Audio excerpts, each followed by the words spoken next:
Hello, xin chào tất cả các bạn đã quay trở lại kênh Thanh Cooking. Hôm nay mình sẽ chia sẻ với các bạn đây là một món ăn ngon, đơn giản ha, rất là bắt cơm luôn các bạn. Đây là một món ruột thắt mình xào xả nghệ ha. Các bạn, để mình quay một vòng cho các bạn xem coi nó như thế nào nha.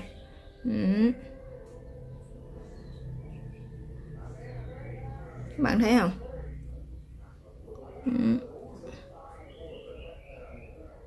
Nó thơm của mùi xả nè ha, nghệ nè, cây cây của ớt nè các bạn.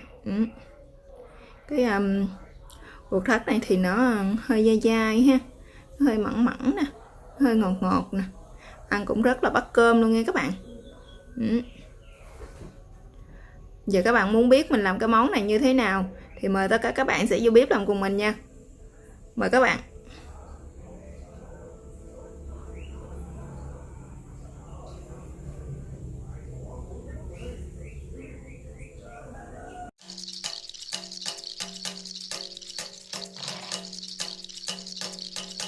Chào các bạn, hôm nay mình sẽ chia sẻ với các bạn đây là cái món ruột thắt chay ha.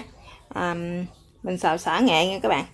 Trước tiên thì mình sẽ có đây là 300g ruột thắt mình làm nhà nè các bạn. Tiếp theo ở đây không thể thiếu đó là nghệ bột ha. Mình sẽ sử dụng một muỗng canh nghệ bột các bạn. Đường nè. Đây là bột ngọt. Là nước mắm chai các bạn. Không thể thiếu đó là sả ha. Mình sẽ sử dụng 3 cây sả và một ít ớt, một nửa trái ớt này mình chỉ để trang trí thôi nha các bạn, không có sắc thì trong sả. Bây giờ mời các bạn sẽ vô bếp làm cùng mình nha. Thì chúng ta sẽ đi sắc 3 cây sả này trước nha các bạn.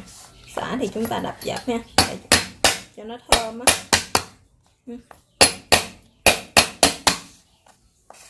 Các bạn không sử dụng sả cây thì các bạn có thể sử dụng sả người ta sắc sẵn ở ngoài chợ vẫn được ha. Mình thì mình thích sả cây hơn, sả cây thì mình sắc nó sẽ thơm hơn các bạn.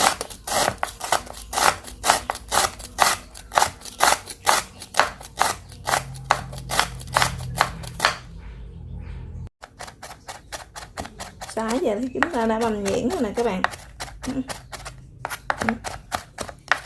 Thì chúng ta sẽ đi xào thôi ha.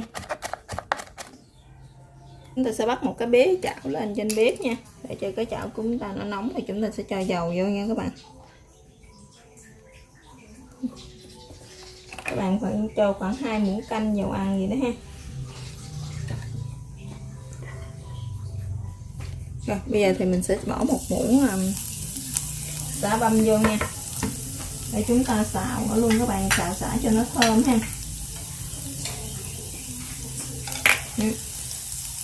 Thử cái phần sải này cho nó thơm nè các bạn.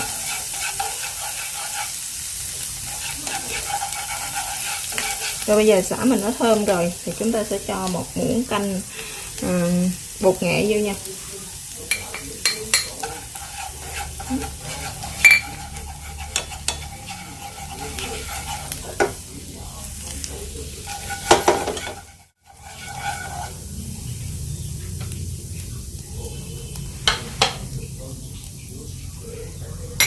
Tiếp theo mình sẽ cho nước mắm các bạn,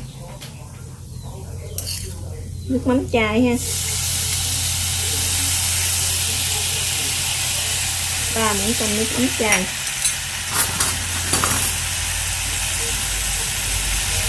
Đường nha các bạn tắt bếp nha, mình tắt bếp thì để cho nó bị khô cái phần nước sốt của mình nha.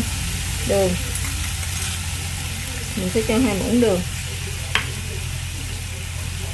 Và mình sử dụng cái muỗng này sử dụng bột ngọt luôn các bạn, một xíu bột ngọt thôi các bạn, để đừng bể bột ngọt nhiều quá.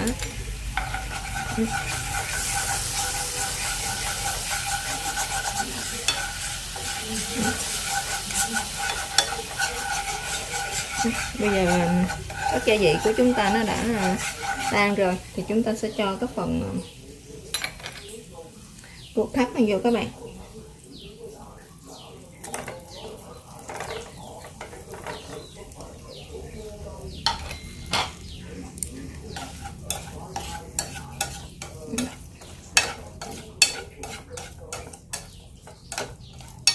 Rồi bây giờ chúng ta sẽ bắt bếp lên. bạn để lửa nhỏ nhỏ thôi nha, lửa riu riu là được, mình có để lửa quá lớn, mình để lửa nhỏ nhỏ đây để cho những cái phần gia vị này nè, cái hỗn hợp nước sốt này nó sẽ thấm vô trong cái phần bột thắt này của mình nha.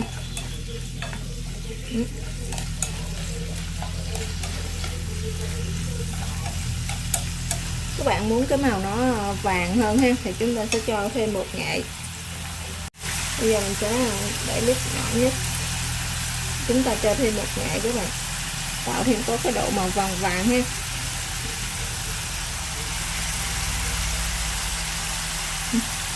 Giờ mình sẽ cho một muỗng canh nữa.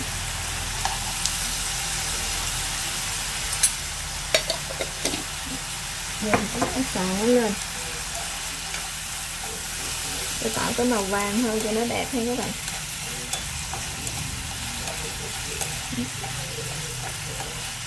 Hơi vàng vàng là được rồi đó các bạn, hơi như thế này thôi.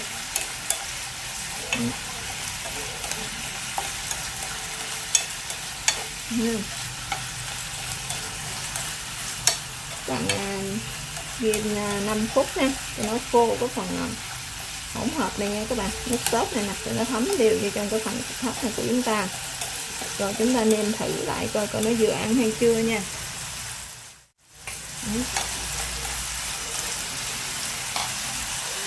Rồi bây giờ mình sẽ cho thêm một ít sả nữa các bạn.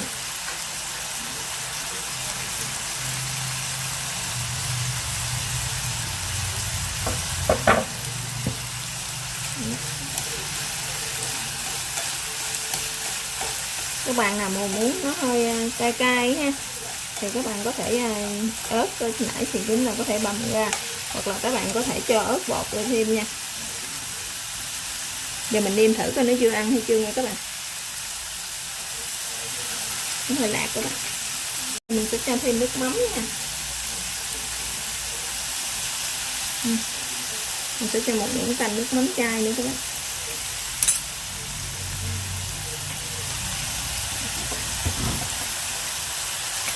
Rồi mình xào nó lên, nó dậy lên cái mùi rất là thơm các bạn, mùi thơm của sả nè, của nghệ nè ha, và nước mắm chai nữa. Bây giờ mình muốn nó hơi cay cay các bạn, cho nên mình sẽ thêm một ít bột ớt. Rồi, giờ mình sẽ cho vào đây một ít bột ớt nha các bạn, mình sẽ cho nửa muỗng này.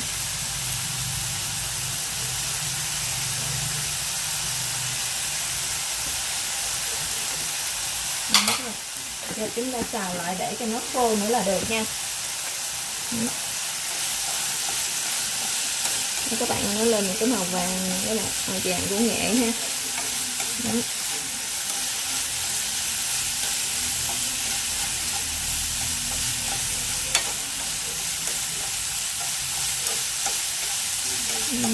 Các bạn thấy hấp dẫn chưa?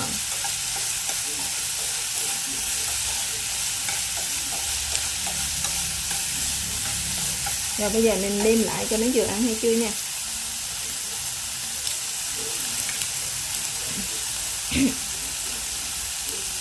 Như vậy thì khẩu vị của mình đã vừa, còn khẩu vị gia đình các bạn như thế nào thì các bạn có thể gia giảm gia vị theo tùy ý của mỗi gia đình nha. Hương vị của nó thì nó hơi mặn mặn nè, ngọt ngọt nè, thơm của cái mùi xả ha, nhẹ các bạn, nó còn hơi cay cay của ớt nữa ha. Giờ đến đây thì cái món bột thắt thì mình bột thắt chay mình xào xả nghệ thì giờ đến đây thì nó đã hoàn thành. Cảm ơn các bạn đã theo dõi video của mình. Chào các bạn và hẹn gặp lại các bạn trong các video tiếp theo nha. Món này thì chúng ta ăn với cơm cũng rất là ngon nha các bạn, ngon và lạ miệng ha. Bột có thì nó hơi dai dai nè, nó thấm gia vị nữa các bạn.